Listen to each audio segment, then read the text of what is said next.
என் மக்களே, இது நாள் வரைக்கும் தூங்கிக்கிட்டு இருந்தீங்க, இப்பதான் முழிச்சிருக்கீங்க. ஆமா மக்களே, எல்லாரும் பாத்தீங்கன்னா இந்த 2026ல வந்து எக்ஸாம் வருமா வராதா, ஏன்னா எலெக்ஷன் வருது. அப்ப எக்ஸாம் எந்த அளவுக்கு தள்ளி போகும், எவ்வளவு சீக்கிரம் முன்னாடி வைப்பாங்க, அப்படி எக்ஸாம் மட்டும் நடத்திட்டு போஸ்டிங் போடுவாங்களா போட மாட்டாங்களா அப்படின்னு சொல்லிட்டு பல கேள்விகளும் உங்கள்கிட்ட 2026ல என்னென்ன எக்ஸாம் பண்ண போறோம்னு சொல்லிட்டு என்ன பண்ணாங்க, ஆனுவல் பிளான் அவங்க நமக்கு தெளிவுபடுத்திட்டாங்க. ஆனுவல் பிளான் கொடுத்துட்டாங்க. சரி, இப்ப இந்த ஆனுவல் பிளான் கொடுத்துட்டாங்க இல்லையா, அப்போ நம்ம குரூப் 1 எக்ஸாம் ஃபர்ஸ்ட் வருது, அடுத்து குரூப் 2 குரூப் 2 ஏ கொடுத்துட்டாங்க, அடுத்து குரூப் 4 கொடுத்துட்டாங்க. சரி, இப்போ வந்து நான் ஒரு டிகிரி ஹோல்டரா இருக்கேன் அப்படின்னு சொல்லி பார்த்தா நீங்க வந்து குரூப் 1 குரூப் 2 நீங்க வந்து ப்ரிப்பேர் பண்ணிட்டு இருப்பீங்க.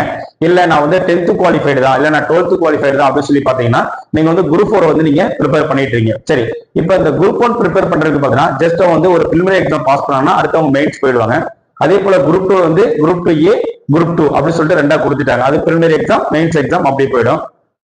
குரூப் 4 மட்டுமே ப்ரிப்பேர் பண்ணிட்டு இருக்கேன், நான் குரூப் 4 மட்டும் தான் டார்கெட் அப்படின்னு சொல்லி பாத்தீங்கன்னா 1 இயர் வந்து உங்களுக்கு சரியா டைம் கொடுத்துருக்காங்க.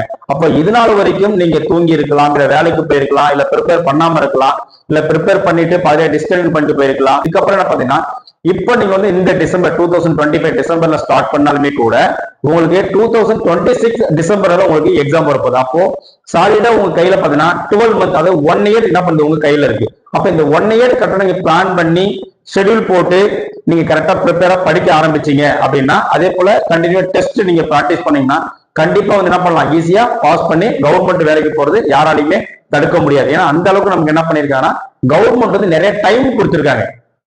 இது வரைக்குமே டிஎன்பிசி போர்டுல 1 இயர் டைம் கொடுத்து ஒரு எக்ஸாமே நடந்தது கிடையாது. ஃபர்ஸ்ட் ஆஃப் ஆல் ஃபர்ஸ்ட் என்ன பண்ணா 2026 தான் குரூப் 4 லாஸ்ட்ல வச்சிருக்காங்க.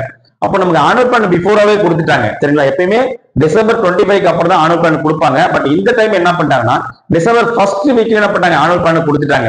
சரிங்களா, அப்போ நமக்கு கரெக்டா இந்த 1 இயர் நமக்கு என்ன பண்ணுது கையில இருக்கு. அப்ப இந்த 1 இயர் பிளான் பண்ணி நீங்க கரெக்டா படிச்சீங்க அப்படின்னா ஈஸியா பாஸ் பண்ணி நீங்க வேலைக்கு போகலாம். சரியா, அதுக்கான ஷெட்யூல் வந்து நம்ம நிறைய கொடுக்க போறோம், கிளாஸ் நடத்த போறோம், டெஸ்ட் பேட்ச் கொடுக்க போறோம். சரிங்களா, இப்ப வரக்கூடிய சண்டே அதாவது 14ஆம் தேதி கூட பாத்தீங்கன்னா நம்ம இன்ஸ்டியூட்ல வந்து தியாகத்துல வந்து ஒரு செமினார் வந்து நாங்க கண்டக்ட் பண்ணிருக்கோம். ஒரு ஃப்ரீ டெமோ கிளாஸ் வச்சிருக்கோம். அந்த ஃப்ரீ டெமோ கிளாஸ்ல கலந்துக்கிறதுக்கு வந்து ஃபீஸ் கன்ஸ்ட்ரக்ஷன் அவங்க நம்ம கொடுக்க போறோம். சரிங்களா, நம்முடைய சேனலை வந்து இது வரைக்கும் நீங்க ஃபாலோ பண்ணாம இருக்கீங்க, சப்ஸ்கிரைப் பண்ணாம இருக்கீங்கன்னா சப்ஸ்கிரைப் பண்ணிடுங்க.